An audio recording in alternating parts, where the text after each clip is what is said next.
Hey girls and gals, welcome back to my channel. My name is Taylor and today's video is going to be a brief little overview of a bunch of books that come out in January 2024 that I'm super excited to read. A couple of disclaimers before we begin. Number one, this is by no means a comprehensive list of all of the books that come out in January 2024, nor is it a list of all the books probably that I will be interested in that come out in 2024.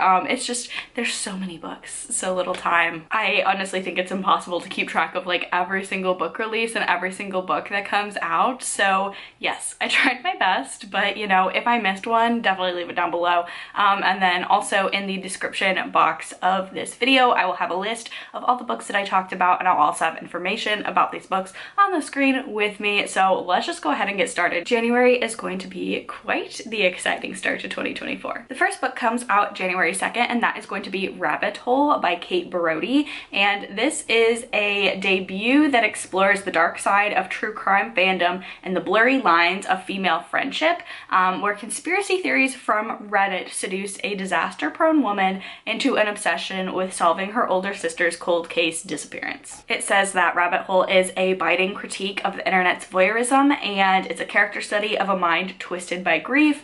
Genre tags mystery, thriller, fiction, suspense. So very much looking forward to that one. I'm gonna try not to say that every single time because obviously I'm looking forward to all of these. The next book is the third and final book in the Atlas series by Olivie Blake. That comes out January 9th, and that is going to be the Atlas Complex. I can't talk too much about this one because it is the third book in a series, but I'm so excited to finish this series. I love the Atlas 6 series. It was hyped to all get out, I think justifiably so, a couple of years ago. But if you still haven't picked it up, if you love magical dark academia that focuses on like grad students, and also if you're interested in dark academia that kind of focuses on like physics and like the science and mathy side of magic systems and world building, as opposed to, I feel like a lot of them, I mean justifiably so, I like them both, but a lot of dark academia books focus on like English, poetry, and the arts. So yeah, if you like intense character studies, unlikable characters, flawed characters, just characters that are just so engaging, so unlikable, so lovely at the same time to read about. Our main cast are all disasters in the best possible way, but yeah, looking forward to finishing up this series on January 9th, and the tagline is "Only the extraordinary are chosen and only the cunning survive." So wow, that's, you know, it's gonna be a good January. Next up, also coming out January 9th, is going to be Come and Get It by Kiley, Reid, and this one is a fresh and provocative story about a residential assistant and her messy entanglement with a professor and 3 unruly students. This is not really like the type of genres that I'm drawn to normally. I am way more of like a genre fiction, speculative fiction. Like I need some magical things going on usually. That being said, if anyone is going to convince me to pick up a literary fiction, Kiley Reid's probably going to be one of those authors. I really enjoy the cover. It takes place at the University of Arkansas, and I currently live in Arkansas, so I think maybe like that local flavor will be fun to read about. And just I also was an RA. I did not have any messy entanglements, but the RAs live quite the life. There was, at least at my college, there was a lot of drama, and just like RA subculture is just like such a fascinating, weird little pocket of the college experience. But yeah, all that being said, it says that Come and Get It is a fresh and intimate portrait of desire, consumption, and reckless abandon, and it's a tension-filled story about money, indiscretion, and bad behavior. Next up on my list, we have one of the most gorgeous covers I think that's coming out in January, and that is the Jin Waits 100 Years by Shubnum. This is fantasy, horror, historical fiction, absolutely gorgeous cover. It's a sweeping, gorgeously atmospheric novel about a ruined mansion by the sea, the Djinn who haunts it, and a curious girl who unearths the tragedy that happened there 100 years previous. This says that it's, you know, for fans of Rebecca and the House of Spirits. It's sublime, heart-wrenching, lyrically stunning, that kind of gothic horror I'm obsessed with. I especially love, like I like old gothic horror. I love newer takes on the gothic horror genre. And this also, you know, it's got the those historical fiction elements, fantasy elements. I'm really intrigued to check out this book. I mean, it says it's a haunting, a love story, and a mystery all intertwined beautifully into one young girl's search for belonging, so absolutely sign me up for that. This next book comes out January 16th. It is This Wretched Valley by Jenny Kiefer, and this is about 4 ambitious climbers. They hike into the Kentucky wilderness. 7 months later, 3 mangled bodies are discovered. Were their deaths simple accidents or the result of something more sinister? I'm very, very intrigued about this horror for a whole bunch of reasons. It says it's inspired by the Dyatlov Pass incident, and it's perfect for fans of Yellow Jacket and Almakatsu. So all of those are really excellent comp titles, at least for me, to get me very intrigued in this book. And Jenny Kiefer is the author of this book. She's also the owner of the horror bookstore Butcher Cabin Books in Louisville, Kentucky, which I just think that's so cool. I feel like that's kind of like the bookish dream in a lot of ways, owning your own horror bookstore, publishing horror books, especially if you're getting that comp title to Yellow Jacket's Almakatsu. I'm excited. The cover's fun. This just looks like a very creepy, fascinating survival horror story. The next book on my anticipated releases list is Fae Bound by Sara El-Arifi, and I'm so excited about this one because I did not know that this was coming out so soon. I knew that Fae Bound was coming out this year. I didn't realize we'd be getting to it in January. I'm so excited. This author, she wrote The Final Strife, that trilogy, absolutely awesome trilogy. It's still in progress, which is kind of cool. That she's also coming out with a new trilogy that's very, very different. Cover, absolutely stunning. I thought the same exact thing about The Final Strife. Sara El-Arifi has really been blessed by the cover gods, but I'm very excited about this. It's an enchanting new trilogy, and the tagline is "Divided by blood, imprisoned by fate, bound by desire, welcome to the intoxicating world of the Fae." This is an author that I follow on Instagram. I've said it before. I said it after I read The Final Strife a couple of years ago now, but I called it. I said that I felt like she was going to be one of my new favorite fantasy authors, and I'm very excited to have not one ongoing series that I enjoy by her, but now a second one. This is Fae, high Fae stories, but make it more diverse, make it more queer, so you can't go wrong with that. So I'm so excited to pick this up. I just have a feeling this is going to be like one of the next big huge fantasy series because it's got all those aspects that people are really into right now with Fae, with that romantasy sort of vibe, and then obviously making it more diverse. So yeah, I'm definitely looking forward to checking this one out when it releases. The next couple of books I'm going to be talking about are coming out January 23rd, and the first one is Womb City by Tlotlo Tsamaase, and this is, first of all, the cover, intriguing. I love brighter speculative fiction covers, and just there's a whole lot going on there.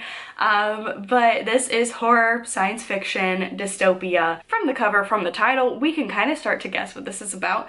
But Womb City imagines a dark and deadly future Botswana rich with culture and true folklore, which begs the question, how far must one go to destroy the structures of inequality upon which a society was founded? How far must a mother go to save the life of her child? So fascinating. This one from the synopsis seems like it has a whole lot going on. It seems like it also is like kind of like a mystery, conspiracy, dystopian science fiction going alongside horror, and just like general fiction as well. So I'm intrigued. I'm intrigued to pick this one up, especially because I like kind of not really knowing like what I'm going into, other than like the main themes and what things like the title and the quick little blurb and the cover suggest. So yeah, very intriguing. Comes out January 23rd. Next up, we have The Clinic by Kate Quinn, and this is a thriller mystery horror book that is set in a remote rehab clinic on the Pacific Northwest coast, where the death of a woman inside prompts that woman's sister to enter the clinic as a patient herself and go undercover and figure out what happened to her sister, maybe uncover some more sinister things about this rehab clinic. I gotta say, I really like this cover. I know they take place on completely different coasts, but the house in this one is really giving me both Lock and Key vibes, the Netflix series, and then also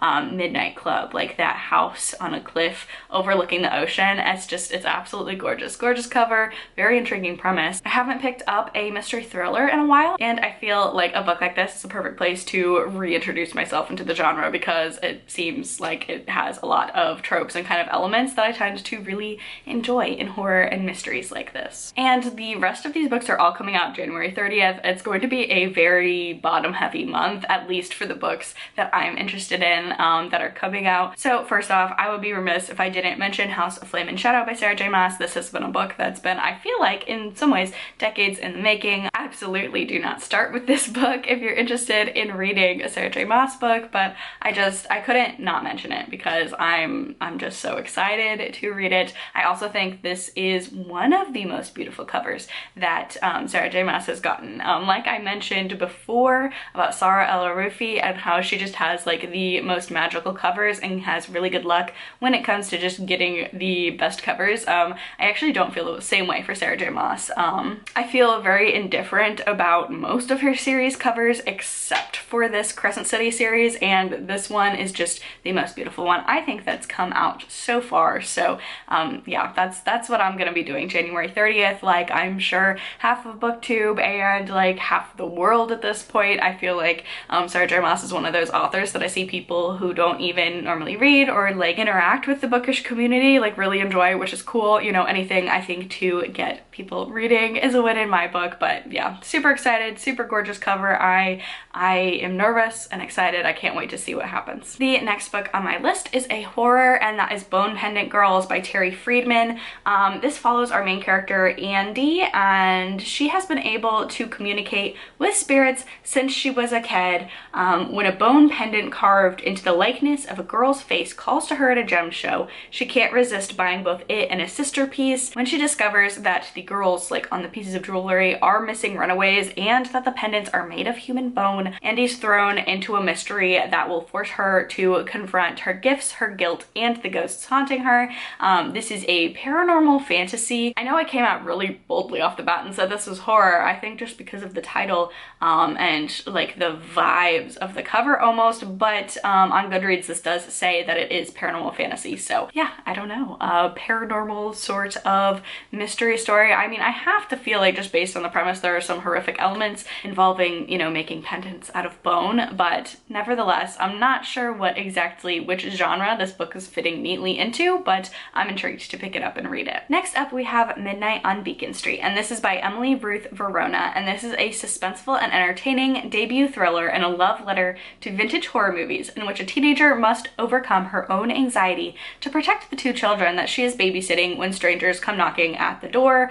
Wow, okay, this cover, I love it. I love the trend that I'm seeing a lot in like the horror thriller space of using like retro VHS sort of typography and like colors and just schemes like that. I love that that's being integrated into covers. This is that very much that vintage vibe for the cover. Takes place in October in '93. This one actually I think is the shortest book that I've talked about in this video so far. It's just over 200 pages, so I just have a feeling that it's going to be a very quick, fast-paced thriller slash horror, and I just really tend to love nostalgia like horror like this, or works that take a horror trope that like is popular and well loved for reasons and then really write like a love letter sort of horror book to that. So looking forward to this one. Next up we have The Invocations by Krystal Sutherland.